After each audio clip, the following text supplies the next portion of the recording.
Halo, saya Ina Patiasina. Saya dari Gereja Garam Ministry yang ada di Melbourne. Kami adalah kumpulan orang-orang Indonesia yang ada di Melbourne, Australia.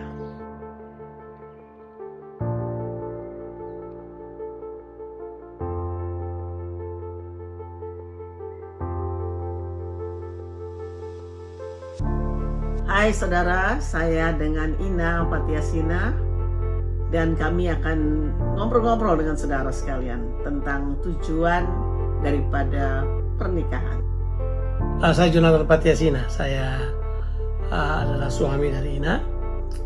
Kami ingin berbicara dengan saudara tentang bagaimana sebenarnya menemukan pasangan yang tepat, kemudian masuk dalam tujuan hidup yang sebenarnya dari pernikahan yang baik.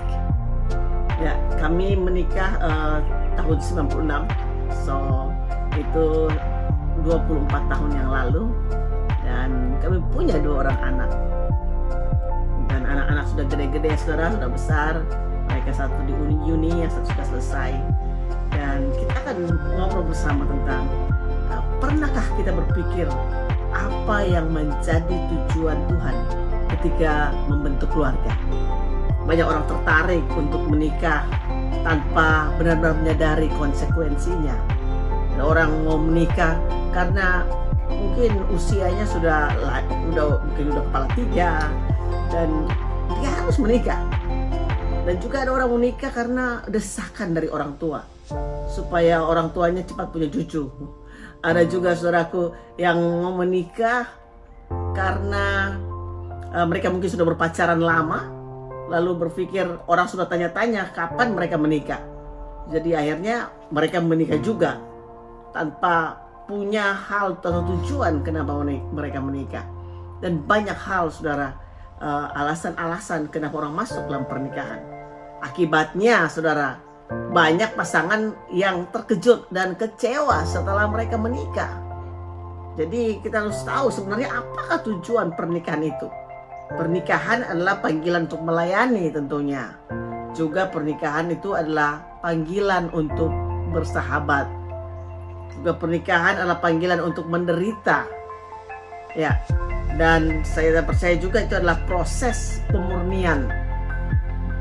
Seharusnya pernikahan kita itu harus mendatangkan keuntungan saudaraku bagi kerajaan Allah dan bukan kerugian tentunya. Nah, memang benar berbicara tentang pernikahan kita harus membangun dengan dasar yang benar. Paling tidak pernikahan adalah sebuah hubungan, bukan? Jadi pernikahan harus dibangun atas dasar-dasar hubungan yang kuat. Hubungan yang memang teruji oleh waktu.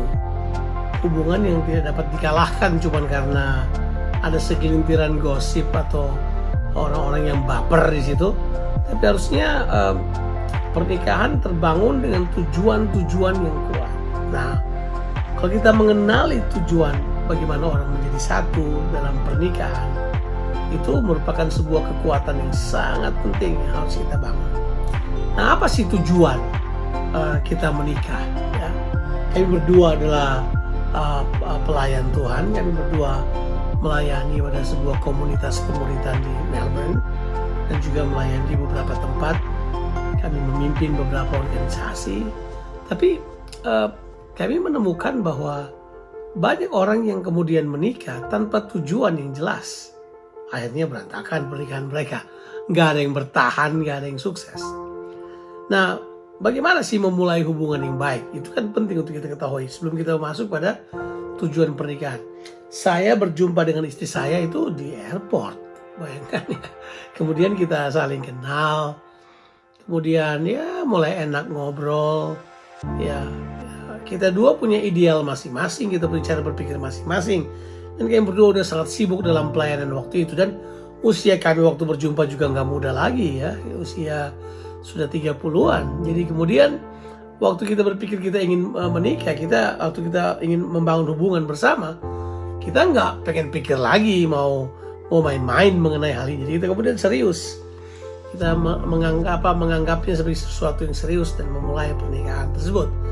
Ya, ada keluarga yang nggak setuju, dan kemudian kita harus melewati beberapa proses. Tapi kita menikah juga akhirnya, dan kita masuk dalam pernikahan dengan kesadaran penuh. Dan saya pikir memang benar, kalau kita dewasa waktu menikah, itu akan banyak pertolongannya.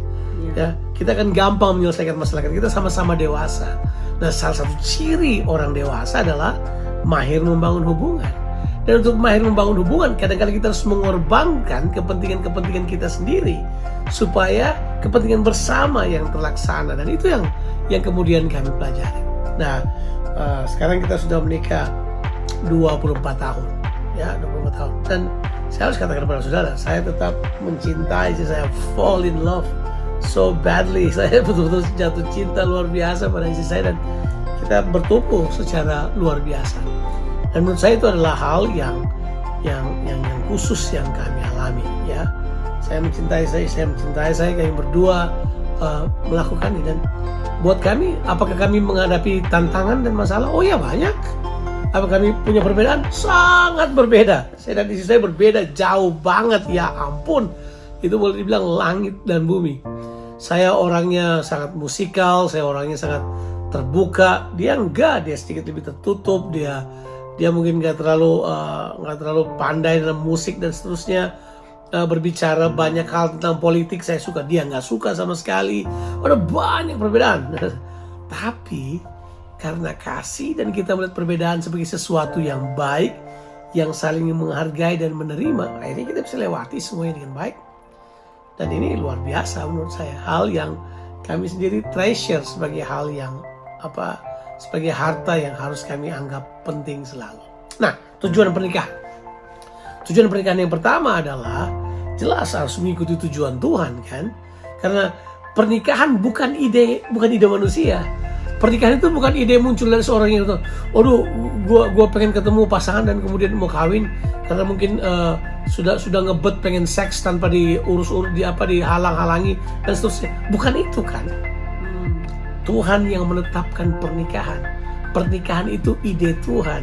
Karena pernikahan itu yang pertama harus menggambarkan Tuhan. Tujuan Tuhan adalah pernikahan kita ini adalah pernikahan yang menyerupai Kristus, atau pernikahan yang menyerupai gambar Tuhan. Supaya dalam pernikahan kita, tujuan pernikahan kita agar masing-masing pribadi itu serupa dengan Kristus tentunya. Tapi bukan cuma itu toh.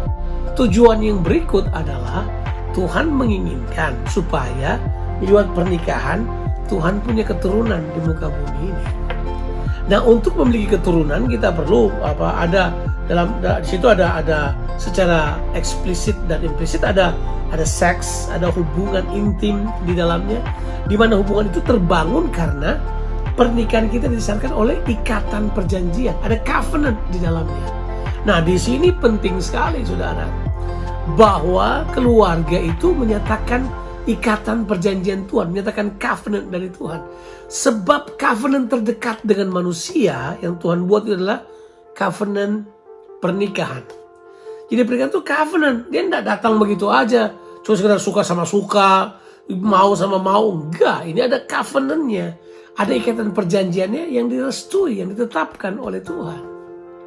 Dari situlah kemudian lahir keturunan ilahi.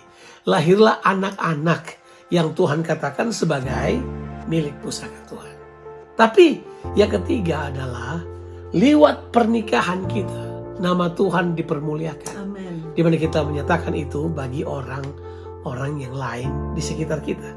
Kalau kita tahu tujuannya seperti ini, berarti kita mengerti betul kita harus mempersiapkan diri kita sebab ada tujuan pernikahan. Dan tujuan pernikahan bukan hanya kita atau untuk kepentingan kita, tapi untuk kepentingan Tuhan dan kerajaannya. Ya. Juga waktu kita menikah, ini perlu sekali. Kita bukan menikah karena membangun keluarga bahagia. Tapi sebenarnya kita menikah adalah untuk melakukan kehendak Tuhan.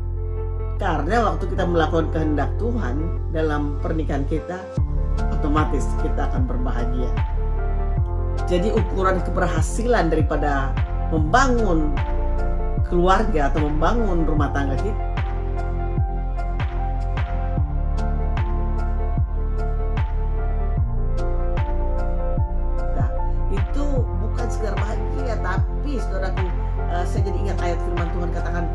sebab segala sesuatu dari Dia, oleh Dia, dan kepada Dia, bagi Dia kemuliaan sampai selama-lamanya.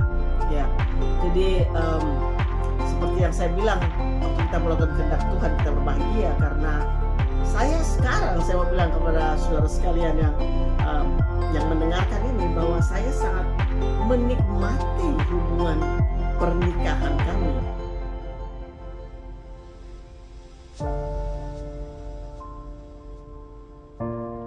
Yang tahun depan yang ke-25, ya, saya enjoy, walaupun seperti tadi dikatakan kita sangat berbeda sekali, tetapi kalau kita melihatnya dalam bahwa kita dewasa di dalam Tuhan, kita percaya kita bisa saling menerima, kita bisa saling memberkati, dan juga dalam masalah persoalan pasti datang dalam kehidupan kita, tapi bagaimana caranya untuk kita bisa melihat persoalan itu bahwa Tuhan sanggup untuk menolong kita, karena kita memiliki Tuhan yang besar tentunya. Itulah sebabnya tadi di awal saya bilang kita melakukan kehendak Tuhan, harus Tuhan yang utama di dalam kehidupan kita, dan kita boleh menikmati kehidupan rumah tangga dan pernikahan yang sudah ditetapkan Tuhan bagi kita.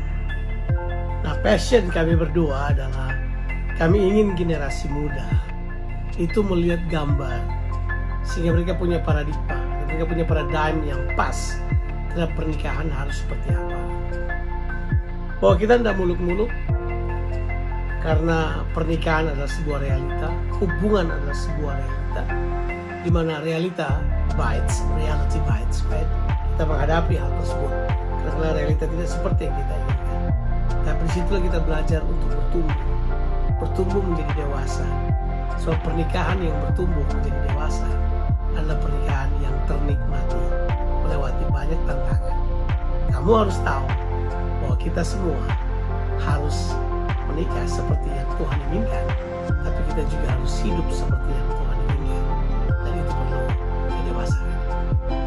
Ya, saudara, setelah saudara dengar arti pernikahan ini dan kebenaran untuk apa adanya pernikahan, sekarang kamu harus punya pengertian yang benar dalam menanti pasangan yang tepat untuk memasuki tahap pernikahan, dan orang lain harus tahu apa yang esensi dalam kebenaran tentang saudara. God bless you. Amen. Kamu harus tahu